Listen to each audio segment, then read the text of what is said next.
Good evening. Welcome to South Asia Newsline. I'm Akansha Parimu. Here are the top stories we are tracking for you on Wednesday, the 21st of September.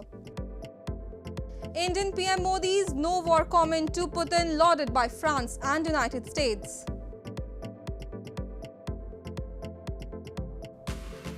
Pakistan again jacks up petrol price, soaring inflation irks residents amid floods.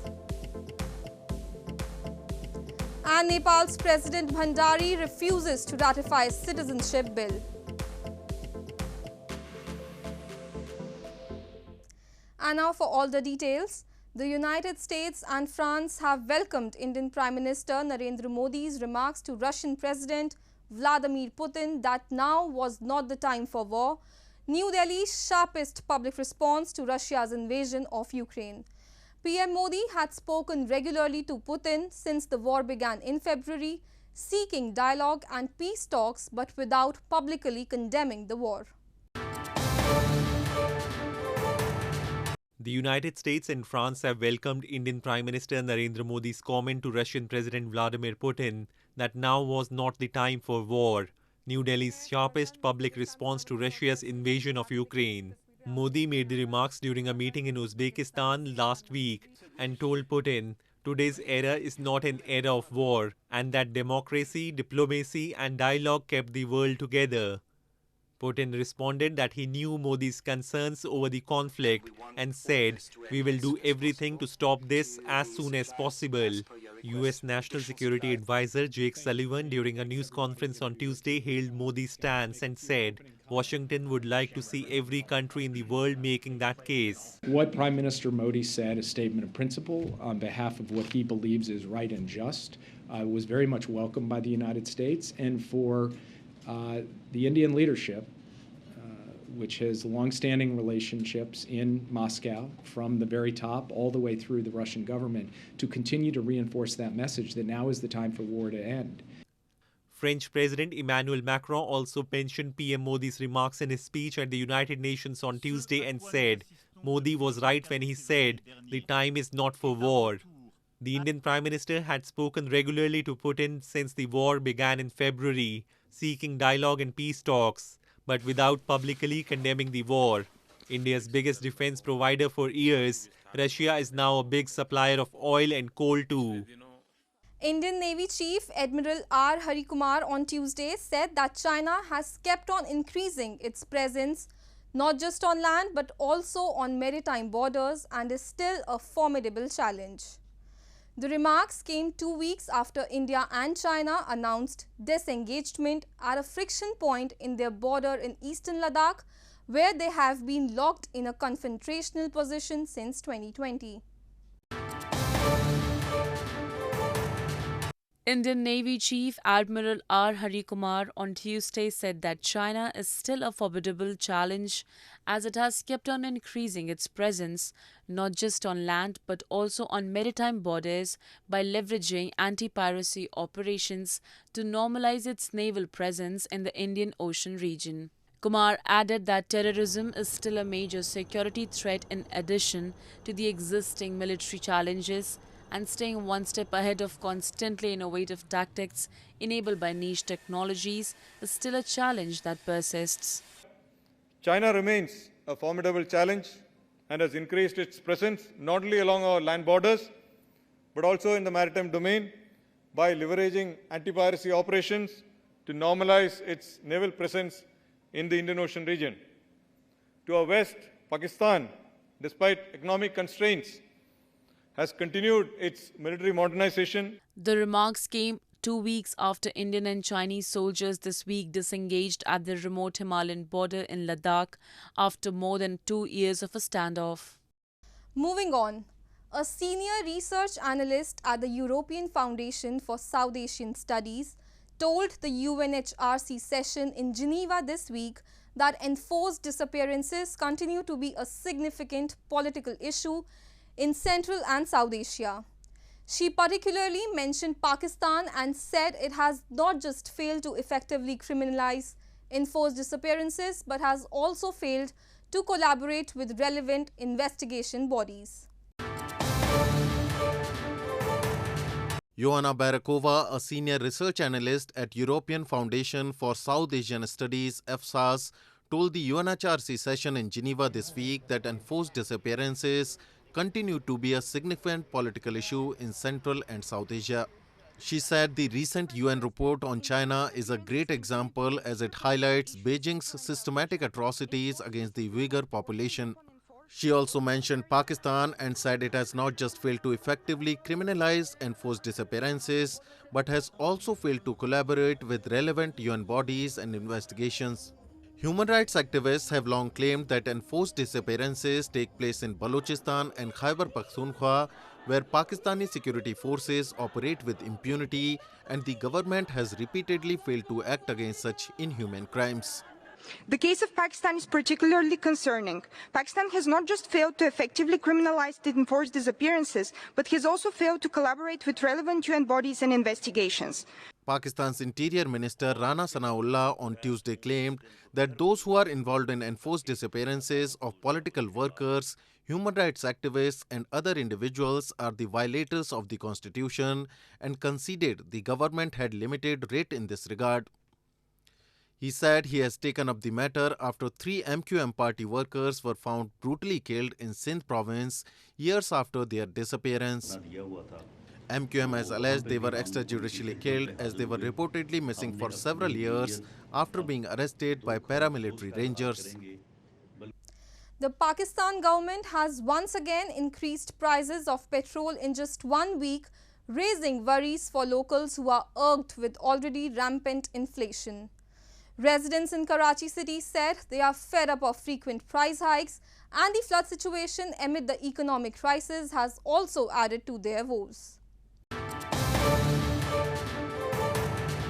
In just nearly a week, Pakistan government has once again announced a hike in petrol price by Rs 1.45 per litre. A notification from the Finance Division released early Wednesday said. After the changes in the price, petrol will now be available for Rs 237.43 per litre. The new price will be effective from September 21st, the Finance Division said.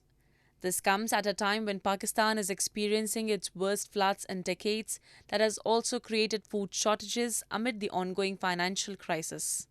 Residents in Karachi city said prices of all essentials, including vegetables and fruits, have all soared as devastating rains have ruined crops and disrupted supplies.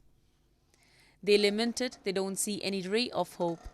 कल ये सब्जी जो है बहुत महंगी है सब्जी और फूड तो बिल्कुल बेअंतहाज़ा जो है महंगा हो गया क्योंकि सैलाब के पहले तो महंगाई थी लेकिन अब जो सैलाब की वजह से जो है और ज़्यादा महंगाई कर दी है क्योंकि आगे जो किसी से पूछ लो रेडी वाले से तो वो कहता है भाईजान आगे से फ्रूट आ नहीं रहे सब्जी वाले से पूछ लो वो कह रहा है भाईजान सारा कुछ ख़त्म हो गया यहाँ पे सब्जी आ नहीं रही है ट्रकें रास्ते बंद हैं रास्ते ख़राब हो गए हैं पुलें गिर गई.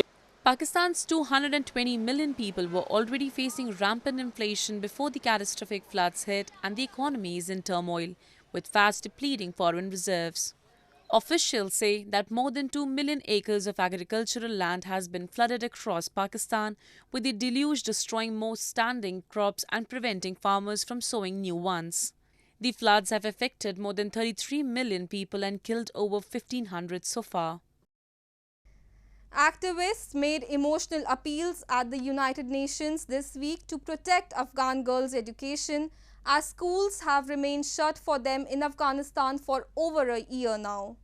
The Taliban has said they are working on a way to open them again in accordance with their interpretation of Islamic law. While pleading with world leaders at the United Nations to protect the education and rights of women in Afghanistan, a year after the Taliban took over, 20-year-old Somaya Faruqi, activist and former captain of the Afghan girls robotics team, got teary-eyed. Faruqi, who now attends college in the US, left Afghanistan in August last year when the Islamist Taliban seized power and the international forces withdrew after a 20-year war. She urged world leaders to unite and demand the reopening of girls' schools that have remained shut for over a year now, and protection of girls' and women's rights. This week, you are all here to propose solutions to transform education to all. But you must not forget those who left behind, those who are not lucky enough to be at school at all. solidarity with me and millions of Afghan girls. Nobel Peace Prize winner Malala Yousafzai, who was shot by a Taliban gunman in Pakistan as she left school in 2012, also chided leaders at the UN event for lack of action. In March, the Taliban made a U-turn on a promise to open girls' high schools, and thousands of women have been pushed out of the workforce because of tighter restrictions and Afghanistan's economic crisis. On Tuesday, the Taliban announced a major cabinet reshuffle, as part of which acting Education Minister Nurullah Munir would be replaced in the role by the head of Kandahar's Provincial Council, Maulvi Habibullah Agha, a spokesperson informed.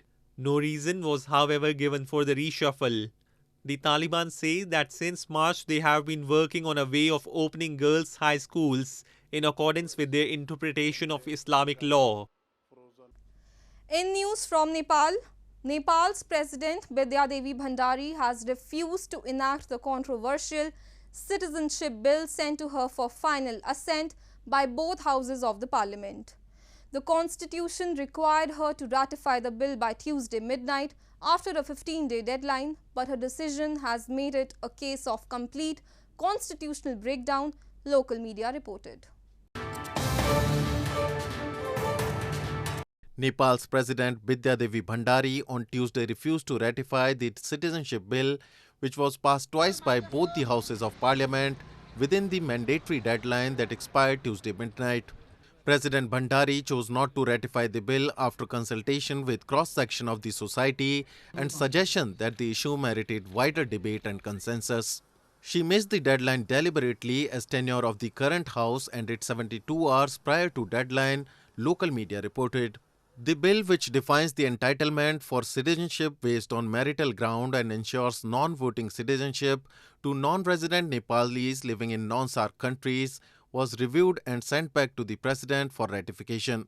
The President had earlier sought clarification on several issues from the Parliament. The Constitution mandates that in such a case, the President should approve the bill not beyond 15 days after both the houses approve and send it back to the President. But the House of Representatives completed its tenure and lapsed 48 hours before the mandatory 15 days period. PM Deuba had met the President twice with requests not to put the bill on hold as there were many stateless people. Ruling coalition ally CPN Maoist Centre Chairman Pushp Kamal Dahal has even publicly asked for President's resignation, while her party, the main opposition CPN UML, has defended her stand. This comes just 2 months before the general election in November, making the situation a case of complete constitutional breakdown, local media reports stated. Artisans in India have begun making idols of Hindu goddess Durga ahead of the annual Durga Puja festival. The festival is celebrated annually during the 7th month of the Hindu calendar, which typically falls between September and October. As the Hindu festive season of Durga Puja is around the corner, idol makers in Udaipur in India's northwestern Rajasthan state have begun their artistic work for the upcoming festival. Idol makers every year create figurines of Goddess Durga out of the straw, chaff, clay and cow dung to be installed in pandals or makeshift tents for worship during the festival. The festival is celebrated annually during the 7th month of the Hindu calendar, which typically falls between September and October. ये 20-25 साल हो गए हमारे मूर्ति बनाते मगर अभी corona की वजह से हम बना नहीं पाए थे 2-4 साल से तो वो ऐसे माहौल चल रहा था तो बन नहीं पाए थे और उसके बाद में हम धीरे-धीरे वापस माहौल अच्छा चलने लगा उसके बाद में वापस स्टार्ट कर Similar scenes are being witnessed in Guwahati city in northeastern Assam state, where preparations are in full swing to decorate pandals with different themes. Members of the Bishnupur Puja Celebration Committee said this year they are creating Durga Puja Pandal as Nepal's Lumbini, which is the birthplace of Lord Gautam Buddha. Durga Puja festival is widely celebrated across India, especially in the states of West Bengal, Tripura and Assam. It is believed that during the festival, Goddess Durga descends on earth to rid it of demons and bless her devotees with happiness and prosperity. Well, that's all we have for you from South Asia this evening. Now our viewers can watch the show on SouthAsiaNewsline.com. You can also visit us on Facebook.com/SAsiaNewsline and follow us on Twitter @SAsiaNewsline. That's all in tonight's edition. We will see you same time tomorrow. Good night.